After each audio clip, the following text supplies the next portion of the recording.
सत्य का पवित्र शास्त्र नवंबर दिनांक 15। हे यहोवा, मुझे छोड़ ना दे, हे मेरे परमेश्वर मुझसे दूर ना हो। भजन संहिता 38 का 21 पद। परमेश्वर का प्रेम सभी प्रकार की मानवीय सीमाओं को तथा रुकावटों को लांघकर हमसे प्रेम करने के लिए वह प्रभु यीशु मसीह बनकर हमारे मध्य में आया है। उसने हमें अद्भुत प्रतिज्ञाएं दिए हैं कि वो हमारे साथ सदा सर्वदा तक रहने वाला है, और ये भी कहा है कि वो हमें कभी नहीं छोड़ेगा और कभी हमें त्यागने वाला नहीं है।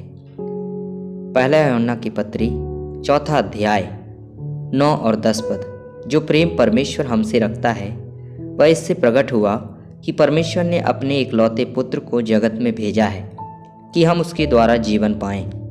प्रेम इसमें नहीं कि हमने परमेश्वर से प्रेम किया, पर इसमें है कि उसने हमसे प्रेम किया और हमारे पापों के प्रायश्चित के लिए अपने पुत्र को भेजा। इब्रानियों की पत्री 13 अध्याय का 5 पद। क्योंकि उसने आप ही कहा है कि मैं तुझे कभी न छोड़ूंगा और ना कभी तुझे त्यागूंगा। परमेश्वर ने अनादिकाल से ही मनुष्य के साथ में संगति और सहभागिता रखने की योजना बनाई थी। इसलिए जिस दिन उसने मनुष्य को रचा और बनाया तो उसने मनुष्य को अपने ही स्वरूप और समानता में बनाया। यह इस बात का प्रमाण देता है कि परमेश्वर हमारे साथ रहना चाहता है कि इसी कारण से उसने हमें अपने स्वरूप और समानता में बनाया है। परंतु पाप करने के कारण से मनुष्य ने परमेश्वर की संगति को छोड़कर परमेश्वर से अलग हो गया।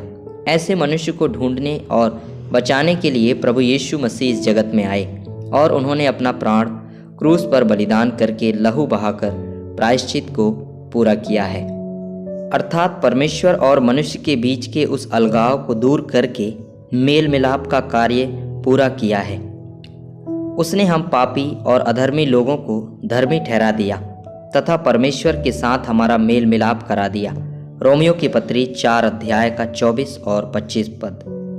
वरन हमारे लिए भी, जिनके लिए विश्वास धार्मिकता गिना जाएगा, अर्थात हमारे लिए जो उस पर विश्वास करते हैं, जिसने हमारे प्रभु यीशु मसीह को मरे हुओं में से जिलाया, वह हमारे अपराधों के लिए पकड़वाया गया और हमारे धर्म